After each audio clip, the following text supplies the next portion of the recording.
할렐루야. 앞뒤 잡고 인사하는 축복합니다. 잘 되고 있습니다. 더 잘 되고 있습니다. 메인 소리 좀 높여주시고요. 한 번 더 인사합니다.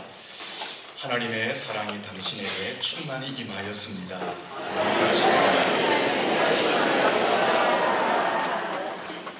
방진 공장에서 고가의 최신 기계를 들여놓았습니다. 이 고가의 최신 기계는 공장장만이 잘 다룰 수 있는 능력을 가지고 있었습니다. 그래서 고가의 최신 기계를 들리면서 직원들에게 무슨 문제가 생기면 즉시 비상벨을 울려서 나를 불러라. 나를 부르면 즉시 달려와서 도와주겠다라고 말을 했습니다. 어느 날 한 직공이 일을 하다가 그만 실이 꼬여서 실이 엉켜버리고 말았습니다. 그래서 이 직공은 이 정도는 내가 할 수 있겠지 하면서 자신이 손을 대기 시작했습니다. 그런데 그 최신 기계에서 실이 풀리는 것이 아니라 더 심하게 실이 꼬이기 시작했습니다. 그래서 할 수 없어서 이 직공이 비상벨을 눌러서 공장장을 불렀습니다. 그리고 공장장에게 이 직공이 하는 말이, 공장장님 죄송합니다. 제가 최선을 다해봤는데 고칠 수가 없었습니다. 그때 공장장이 이런 말을 했다고 합니다. 당신이 최선을 다했다고요? 문제가 생겼을 때에 당신의 최선은 나를 부르는 것입니다. 라고 말을 했다고 합니다. 최신 기계에 문제가 생겼을 때에 공장장을 부르는 것이 최선의 방법이다 라고 말을 했습니다. 왜 그럴까요? 고가의 최신 기계를 가장 잘 아는 사람, 가장 잘 고칠 수 있는 사람이 공장장이었기 때문에 문제가 생기면 자신이 고치는 것이 아니라 비상벨을 눌러서 공장장을 부르는 것이 최선의 방법이다라는 것입니다. 우리의 인생을 살아갈 때 인생에 많은 문제가 생깁니다. 그 인생의 문제 앞에서 최선의 방법은 무엇일까요? 하나님께 기도하는 것이 최선의 방법인 줄로 믿습니다. 왜 하나님께 기도하는 것이 최선의 방법일까요? 하나님께서 우리를 만드셨고 우리를 만드셨기 때문에 우리와 우리에 대해서, 우리의 인생의 문제에 대해서 가장 잘 아시며 가장 잘 해결하시고 가장 잘 고치실 분이 하나님이시기 때문에 우리의 인생에 문제가 생겼을 때에 기도하는 것이 최선의 방법인 줄로 믿습니다. 인생의 비상벨은 무엇이냐? 인생에 문제가 생겼을 때의 비상벨은 무엇이냐? 바로 하나님 앞에 기도하는 것이다 라는 것입니다. 시편 103편 14절에 하나님은 우리의 체질을 아신다 라고 말씀하셨습니다. 시편 139편 1절 이하에 보면 하나님은 우리가 앉고 일어서는 것, 우리의 생각, 우리의 길, 우리의 눕는 것, 우리의 혀의 말까지 다 감찰하여 아신다라고 말씀하고 있습니다. 139편 13절에 보면은 주께서 내 내장을 지으시며 나의 모태에서 나를 만드셨다라고 말씀하고 있습니다. 히브리서 4장 15절 이하에 보면 예수님께서 이 땅에 사람의 몸으로 오셨고 사람이 겪는 모든 것을 경험하셨기 때문에 인생에 대해서 가장 잘 아신다고 말씀하고 있습니다. 인생의 눈물, 인생의 아픔, 인생의 슬픔, 인생의 고통, 인생의 고난, 이 모든 것을 주님이 몸소 경험하셨기 때문에 가장 잘 아시고 가장 잘 아시기 때문에 가장 정확하게 진단하시고 치료하시고 고칠 수 있는 분이 주님이시다고 말씀하고 있는 것입니다. 그래서 인생에 문제가 생겼을 때에 최선의 방법은 무엇이냐? 내가 내 인생의 문제를 해결하려고 끙끙대는 것보다 나를 가장 잘 아시는, 나를 가장 정확하게 치료할 수 있는 하나님께 기도하는 것이 최선의 방법이다 라는 것입니다. 한번 옆 사람에게 인사할까요? 인생의 비상벨은 기도하는 것입니다. 다시 인사합니다. 비상벨 좀 자주 눌립시다. 자주 눌리면 인생의 문제가 자주 있다는 건데 꼭 그런 건 아니고요. 우리의 크고 작은 문제가 있을 때 하나님 앞에 그 벨을 눌려야 안 되겠습니까? 기도하는 것, 그것이 우리의 크고 작은 문제를 해결하는 최선의 방법인 줄로 믿습니다. 본문 3절에 하나님께서 이렇게 요청하고 있습니다. 하나님의 요청하십니다. 같이 한번 읽어볼까요? 시작. 너는 내게 부르짖어라. 내가 내게 응답하겠고 내가 알지 못하는 크고 은밀한 일을 내게 보이리라. 아멘. 하나님이 무엇이라고 요청하고 있습니까? 어려운 때에, 절망의 때에, 힘든 때에, 솟아날 구멍이 없다고 생각할 그때에 너는 내게 부르짖어라. 내가 응답하겠고 내가 크고 은밀한 일을 내게 보여주겠다라고 약속하고 있는 것입니다. 너의 인생 목이 좀 안 좋습니다. 살살 하려고 생각했는데 또 자꾸 세게 하니까 목이 안 좋아지네.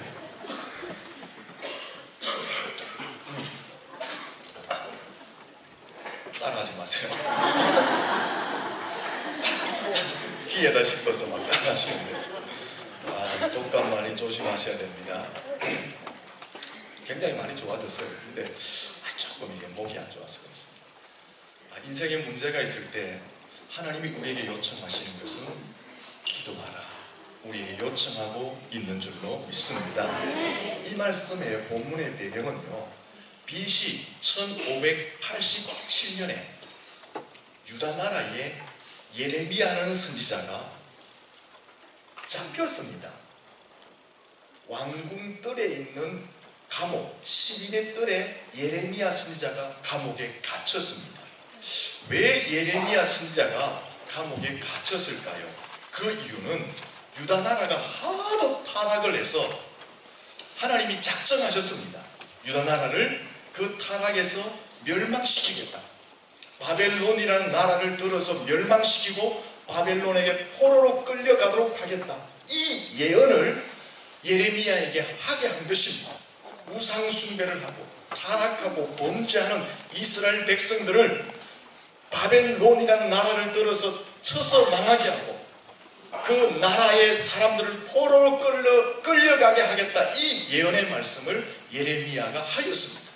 예레미야는 하나님이 주신 그 예언을 하였을 뿐입니다. 하지만 이스라엘 백성들은 자기들의 우상 숭배, 자기들의 범죄, 자기들의 타락함, 자기들의 더러움을 생각지 않고 이 예레미야가 바른 말을 했음에도 불구하고 예레미야를 오히려 반민족주의자, 매국노 이렇게 취급하면서 미워했습니다. 그리고 당시 유다왕 시드기야는 이 예레미야 선지자를 잡아서 옥에 가두고 만 것입니다. 이때의 예레미야 선지자의 심정이 어떠했을까요? 범죄로 말미암아 하나님의 심판이 임하여서 곧 바벨론에 의해서 나라가 초토화됩니다. 망하고 맙니다. 성전과 성이 해파되어집니다. 주권과 재산과 영토가 빼앗겨버리게 됩니다. 백성은 죽게 되고 포로로 잡혀가게 됩니다. 그것이 불보듯이 뻔한 상황인데도 불구하고 불구덩이로 온 나라와 백성들이 막 지금 들어가고 있을 직전임에도 불구하고 이스라엘 민족들은 오히려 더 악해져 가고 있는 것입니다. 그런 이스라엘 민족들을 바라보는 이 예레미야 선지자의 심정이 어떠했겠느냐라는 것입니다. 그리고 이런 상황을 바르게 지적하면서 회개하고 돌이키라고 하는데 오히려 이스라엘 백성들은 예레미야 선지자를 반민족주의라고 몰아붙이면서 감옥에 가두어버린 것입니다. 이런 민족들을 바라보고 있는 예레미야 선지자의 심정이 어떠했겠느냐? 얼마나 답답했겠습니까? 얼마나 안타깝고 속이 터졌겠습니까? 이런 심정을 가지고 있는 예레미야를 향해서 하나님께서 본문의 말씀을 주신 것입니다. 다시 한번 우리 3절 말씀만 읽어보도록 하겠습니다. 같이 읽습니다. 너는 내게 부르짖어라. 내가 내게 응답하겠고 내가 알지 못하는 크고 은밀한 일을 내게 보이리라. 무슨 말씀일까요?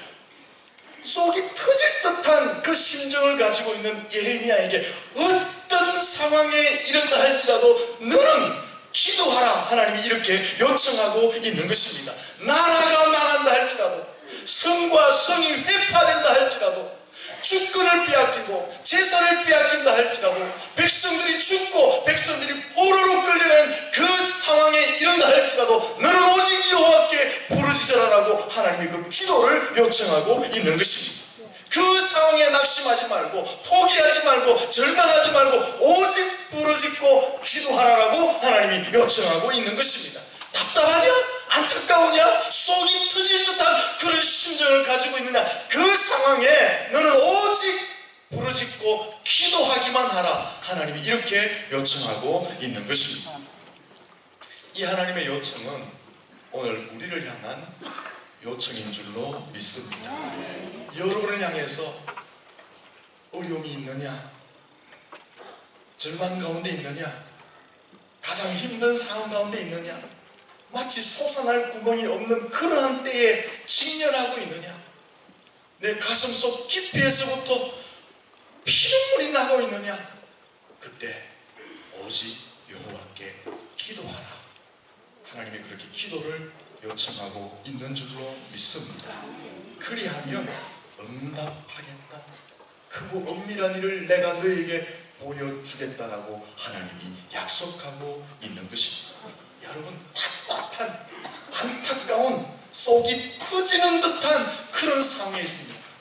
그 상황에서도 오직 여호와께 부르짖어 기도할 수 있기를 예수님 이름으로 축원합니다. 이것이 하나님의 요청입니다. 하나님이 성도를 향해서 요청하심이 무엇이냐? 어떤 상황에 이른다 할지라도 너는 부르짖어 기도하라. 이것을 요청하고 있는 것입니다. 그러면 기도하면 하나님께서 어떻게 응답하실까? 어떻게 역사하실까? 무엇을 보여주실까라는 것입니다. 첫째는 기도하면 치료하고 낫게 해 주십니다. 한번 따라하겠습니다. 기도하면 치료하고 낫게 해 주십니다. 6절 말씀 같이 한번 볼까요? 6절을 읽습니다. 시작.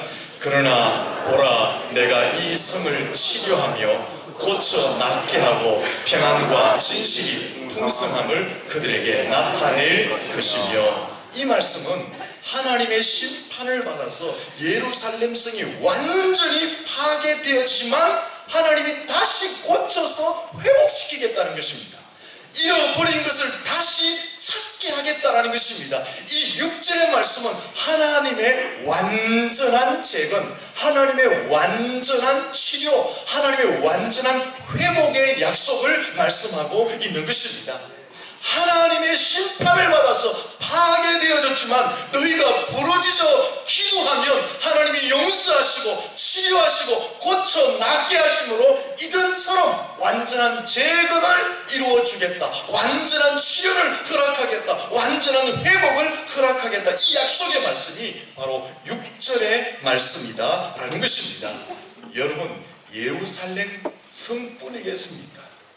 우리가 부족하여서 넘어지고 깨어진다 할지라도 하나님 앞에 부르짖어 기도하면 하나님 우리를 용서하시고 고쳐 낫게 하시고 잃어버린 것도 도로 찾게 하실 줄로 믿습니다. 하나님께 부르짖어 기도하면 완전한 재건을 우리에게 허락해 주실 줄로 믿습니다. 시편 30편 2절에 여호와여, 여호와 내 하나님이여, 내가 주께 부르짖으니 나를 고치셨나이다. 내가 죽게 부르짖음에 나를 고치셨나이다. 하나님은 어떤 하나님이십니까? 하나님은 고치시는 하나님이시다 라는 것입니다. 우리가 부르짖어 기도하면 내 병든 육체도 고쳐 재건해 주실 줄로 믿습니다. 쓰러지고 실패한 사업과 내 인생에 잃어버린 소중한 것들도 하나님이 도로 찾게 하시고 회복시켜 주실 줄로 믿습니다. 우리가 부르짖어 기도하면 우리 인생에 무너진 것들을 하나님이 다시 회복시켜 주실 줄로 믿습니다. 기도하면 어떻게 응답하시느냐? 무너진 것, 깨어진 것을 다시 고쳐 낫게 하시고 재건시켜 주신다라는 것입니다. 둘째는 기도하면 처음과 같이 세워 주십니다. 따라합니다. 기도하면 처음과 같이 세워 주십니다.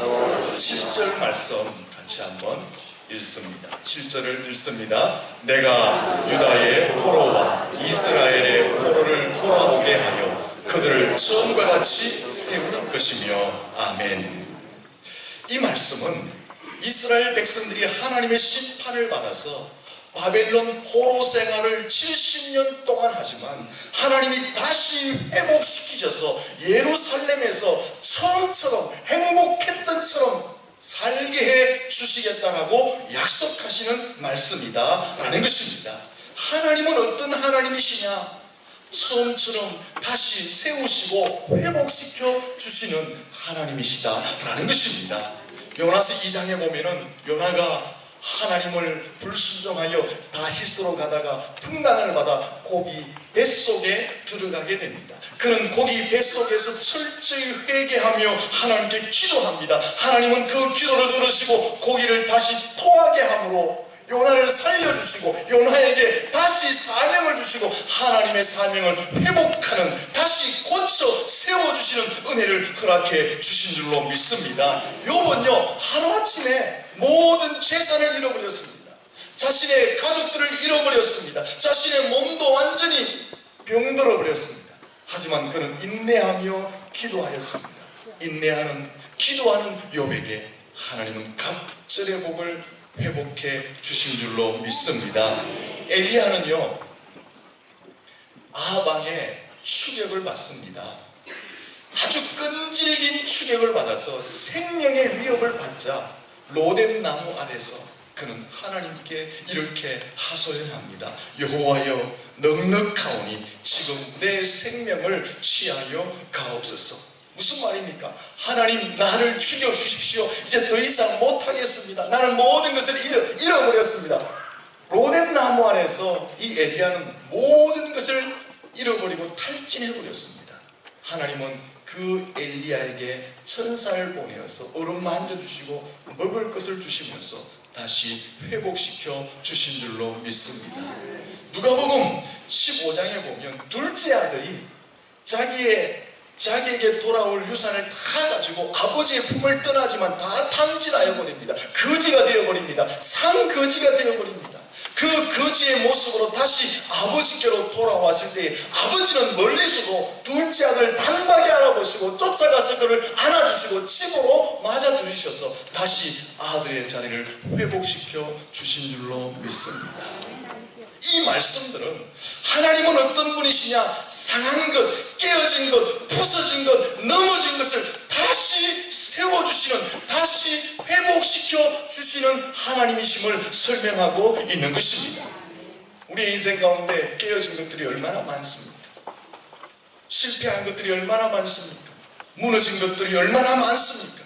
부서진 것들이 얼마나 많습니까? 사랑에 실패하고, 사업에 실패하고, 인간관계에 실패하고, 건강도 무너지고, 내가 믿었던 물질과 권력도 다 무너지고 깨어져 버리고, 내 자녀, 내 가족들까지도 부서지고 무너지는 것을 우리가 경험하며 살고 있지 않습니까? 우리의 영적인 삶은 어떻습니까? 세상과 죄악 앞에서, 악한 영들 앞에서 여지없이 무너질 때가 많지 않습니까? 하나님은 이런 우리를 향해서 너는 내게 부르짖어라라고 말하고 있습니다. 그러면 너를 다시 세워주시겠다고 약속하고 있는 것입니다. 실패하고 깨어지고 무너진 그때처럼, 그 이전처럼 더 아름답게 하나님이 세워주시겠다라고 약속하고 있는 것입니다.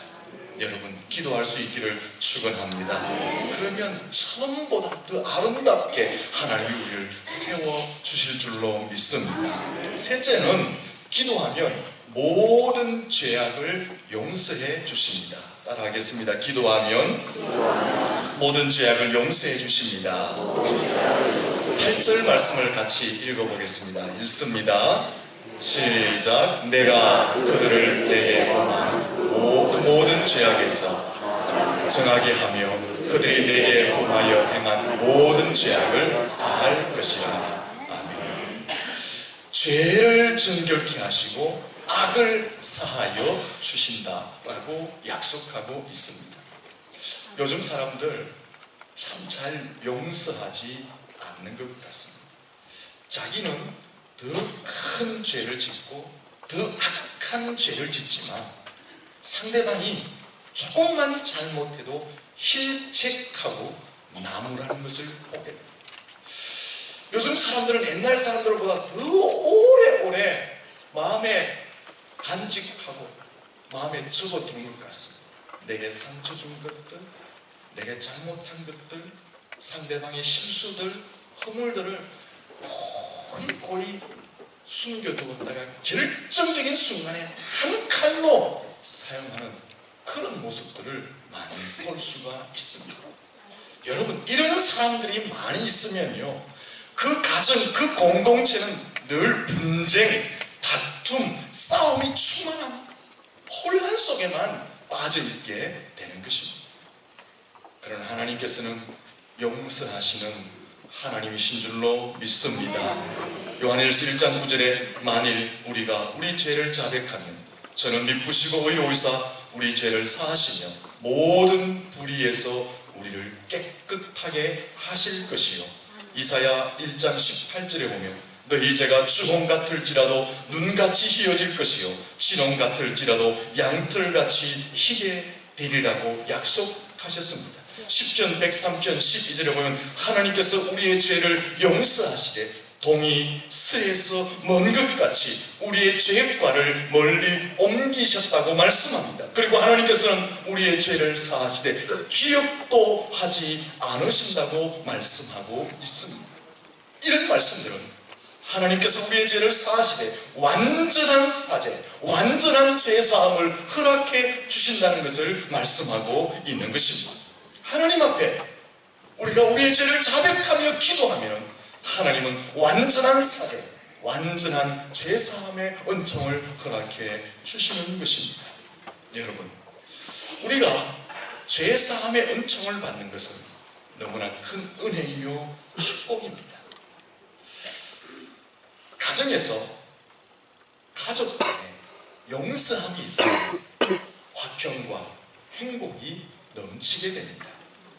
부모가 자녀의 잘못을 용서해주며 부모가 좀 부족해도 자녀들이 부모님을 넓게 이해를 하며 형제지간에 혹은 고부간에 서로 이해하고 용서하며 그 가정에는 화평과 행복이 넘치게 됩니다. 마찬가지입니다. 하나님께서 우리의 죄를 사해 주시면 우리에게 엄청난 은혜와 축복이 있게 되는 것입니다. 왜 그렇습니까? 하나님과 죄 때문에 단절되어졌고 하나님의 저주를 받게 되었고 형벌을 받게 되었는데 하나님이 우리에게 죄사함을 허락하셨다는 것은 하나님과 우리 사이에 화평이 이루어지고 하나님의 은혜가 부어지게 되었고 우리에게 생명이 주어지게 되었고 우리가 하나님의 자녀가 되어지게 되었고 영원한 천국을 소유하게 되었음을 의미하는 것이기 때문에 우리가 어둠의 자리에서 새로운 빛의 자리로 나아가게 된 것이기 때문에 우리에게 죄사함이라는 것은 엄청난 은혜요 축복이다라는 것입니다. 이 죄사함은 우리가 기도를 통해서 얻게 되는 줄로 믿습니다. 우리의 죄를 고백하면 하나님은 미쁘시사 의로우시사 우리의 죄를 깨끗하게 씻어 주시는 줄로 믿습니다. 네 번째는 기도하면 복을 주셔서 존귀하게 하신다라고 말씀하고 있습니다. 9절 말씀 같이 한번 읽어보도록 하겠습니다. 같이 읽습니다. 이 성읍이 세계 열방 앞에서 나의 기쁨 이름이 될 것이며 찬송과 영광이 될 것이요 그들은 내가 이 백성에게 베푼 모든 복을 들을 것이요 내가 이 성읍에서 베푼 모든 복과 모든 평안으로 말미암아 두려워하며 떨리라. 아멘. 무슨 말씀일까요? 기도하는 백성에게 하나님께서 복을 더하여 주심으로 세계 열방 앞에서 존귀하게 되도록 하나님이 만드신다라는 것을 말씀하고 있는 것입니다. 하나님께서 기도하는 백성에게 복을 더하여 주심으로 말미암아 세계 열방이 이 사실을 듣고 두려워하며 감탄하게 된다라는 것입니다. 이 은혜와 축복이 여러분 가운데, 가정 가운데 있기를 예수님 이름으로 축원합니다. 역대상 4장에 보면 야베스는 존귀한 자라고 설명하고 있습니다. 존귀하다는 것은 인품이 뛰어나다는 것입니다. 사회적 지위가 높다는 것입니다. 재물이 많다는 것입니다. 그래서 사람들로부터 인정을 받는다라는 것을 존귀하다라고 말을 합니다. 원래 야베스는 존귀한 사람이 아니었습니다. 야베스는 가장 소외 계층의 사람이었습니다. 가장 가난한 사람이었습니다. 어떻게 이런 야베스가 존귀한 사람이 될 수가 있었느냐 하는 것입니다. 인품이 고귀해지고 지위가 높아지고 재물이 많아서 사람들로부터 인정을 받는 존귀한 사람이 될 수 있었느냐 하는 것입니다. 역대상 4장 10절에 보면 그가 구하는 것을 하나님께서 허락하셨더라라고 말씀하고 있습니다. 기도한 야베스에게 하나님께서 복을 주셨기 때문에 야베스가 존귀한 사람이 되었다라는 것입니다. 기도하는 사람에게 하나님이 복을 주시는 줄로 믿습니다. 영국의 종교개혁자 존 웨슬러는 기도 시간은 하나님의 축복을 받는 시간이다 라고 말을 했습니다. 기도하는 그 시간은 하나님의 축복을 받는 시간이다 라는 것입니다. 마태복음 7장 11절에 하나님 아버지께서 구하는 자에게 좋은 것을 주시겠다라고 약속하셨습니다. 사랑하는 성도 여러분, 여러분의 인생이 복되고 형통하기를 예수님 이름으로 축원합니다. 어떻게 하면 여러분의 인생이 복되고 형통할 수 있겠습니까? 기도하면 하나님이 그렇게 인도해 주실 줄로 믿습니다. 기도하면 형통케 해 주실 줄로 믿습니다. 영성을 회복시켜 주실 줄로 믿습니다. 우리의 인격도 기도 가운데 다듬어 주실 줄로 믿습니다. 우리가 기도할 때에 물질의 복도 허락해 주실 줄로 믿습니다. 기도하면요 우리의 삶을 안전하게 하나님이 보장해 주실 줄로 믿습니다. 사랑하는 성도 여러분, 기도하는 백성에게 하나님이 복을 주시겠다라고 약속하고 있는 것입니다. 기도는 하늘의 문, 은혜의 문, 축복의 문을 여는 열쇠인 줄로 믿습니다. 그래서 하나님께서 하나님의 백성들에게 요청하는 것이 있습니다. 그것이 무엇입니까? 너희는 나에게 부르짖어 기도하라 라고 요청하고 있는 것입니다. 하나님이 무엇을 요청하고 있습니까? 기도 좀 해라. 기도 좀 해라. 기도 좀 해라. 이렇게 요청하고 있어요. 하나님의 간절한 이 요청 앞에 여러분 얼마나 기도를 하고 있습니까? 하나님은 지금도 우리를 향해서 많은 것을 예비해 놓으시고 너희들 기도 좀 해라. 이렇게 요청하고 있는 것입니다. 얼마나 기도하고 살아가고 있습니다. 기도하며 하나님이 예비하신 축복을 받을 수 있기를 축원합니다. 해변가에 가면 인명구조대원들이 있습니다. 물에 빠지면 사람을 구원하는 인명구조대원들. 한 사람이 인명구조대원에게 질문을 했습니다. 이 해변은 사람들이 많으니까 얼마나 시끄럽습니까?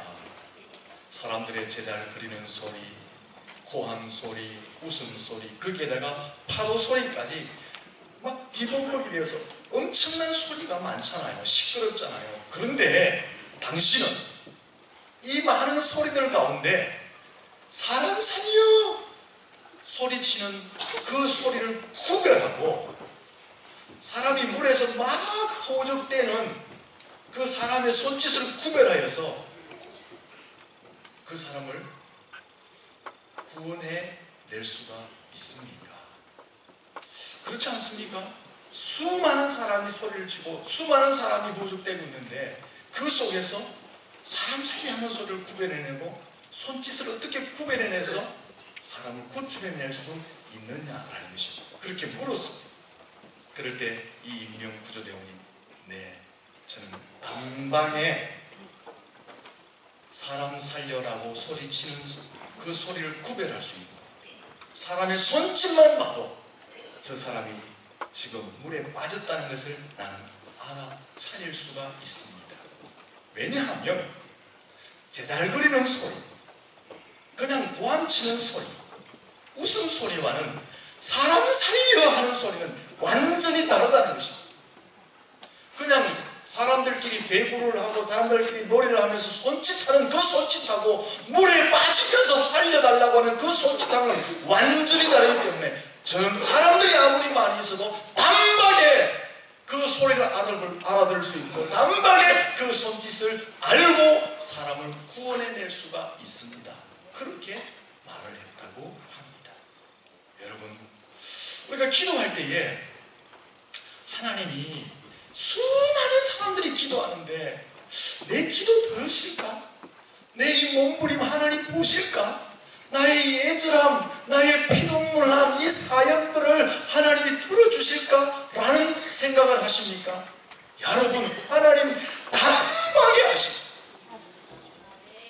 여러분이 하나님 나 지금 죽겠어요 라고 소리치면 수많은 사람들이 고함치고 있다 할지라도 여러분의 고함 소리를 구별하여 하나님은 들으실 줄로 믿습니다. 호적되는 나의 그 손짓을 수많은 손짓 가운데서 하나님은 단박에 하시고 나의 삶 가운데 찾아오실 줄로 믿습니다. 여러분, 인명구조대원도 그 많은 사람들의 소리 가운데 사람 살려하는 그 소리를 단박에 알아차리는데 인명구조대원도 호적되는 그 사람의 손짓을 단박에 알아차리는데 사실 하나님께서 우리의 부르짖는 소리를 듣지 못하시겠습니까? 우리의 손짓하는 그 구주의 손짓을 하나님이 알아보지 못하시겠습니까? 하나님은 우리의 소리를 들으시는 줄로 믿습니다. 우리의 손짓을 하나님은 보고 계시는 줄로 믿습니다. 그리고 그 기도의 현장에 찾아오셔서 우리를 살려내시고 치료하시고 다시 세워주시고 복을 더해 주실 줄로 믿습니다. 하나의 예화를 들고 마치겠습니다. 미국 쌍둥이 빌딩 테러 사건 때에 한 기독교인의 경험한 감정에 대해서 말씀을 드리려고 합니다. 그 당시 이 사람은 100층에 있었다고 해요. 100층. 근데 테러가 다 일어났습니다. 그 테러가 일어나자 100층에서 이제 계단에서 뛰어내려오는 것입니다. 계단에서 막 뛰어내려오면서 한 말씀이 생각이 납니다. 로마서 10장 13절. 누구든지 주의 이름을 부르는 자는 구원을 얻으리라. 그 말씀이 참 생각납니다. 그래서 계단을 뛰어내려오면서 주님, 하나님, 주의 이름을 부르는 자는 구원을 받으리라 막 외치면서 뛰어내려오는데 자기 뒤에 사람들이 막 따라오더래요. 그래서 뒤에 따라온 사람들에게도 누구든지 주의 이름을 부르는 구원을 받습니다. 주님 이름 부르세요. 하나님 이름 부르세요. 그러면 따라오는 사람들도 이제 전부 다 이제 주님 부르고 주의 이름 부르고 하나님 부르면서 뛰어내려오는 거예요. 근데 놀라운 일은 주의 이름을 부르니까 그 앞에 화염과 연기로 캄캄했는데 주의 이름을 부를 때 화염이 사라지면서 길이 열리더라는 것입니다. 그래서 막 뛰어내려왔는데 100층에서 한 50분 동안 뛰어내려왔대요. 만큼 시간이 걸렸다는 거죠. 뛰어내려오고 나서 딱 그 주의 이름 부르는 사람이 다 나오자 그 쌍둥이 불빛이 그대로 내려앉았다는 것입니다.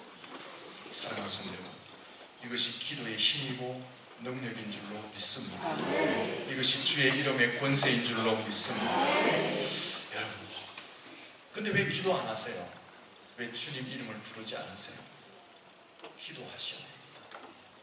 이제 특별새벽 기도회가 일주일 남았습니다. 평상시에도 기도하셔야 되지만 기도하는 자리에 꼭 나오셔야 됩니다. 오늘 제가 목이 안 아프면 좀 쉬게 하려고 했는데 자근자근 해가지고 잘 전달이 됐는지 모르겠습니다. 우리는 분명히 압니다. 목사님 그렇게 설명 안 해도 다 알죠. 주의 이름이 얼마나 권세가 있는지, 주의 이름이 우리의 인생을 뒤바꾸어 놓는지, 주의 인생이 우리 가운데 능력이 되어서 내 인생을 새롭게 바꾸어 놓는 사실을 잘 알지만, 근데 왜 기도 안 하냐? 왜 자꾸 내 의지, 내 생각대로, 내 고집대로 살려? 여러분, 주의 이름에 능력이 있는 줄로 믿습니다. 지금까지 내 힘으로 살았다면 좀 내려놓으시고 이제 기도의 자리에 나아가셔서 주의 이름을 부르시고 그분이 우리 인생 가운데 능력이 되어서 우리 인생을 더 복되게 하는 존귀한 삶을 경험할 수 있기를 예수님 이름으로 축원합니다. 기도하겠습니다.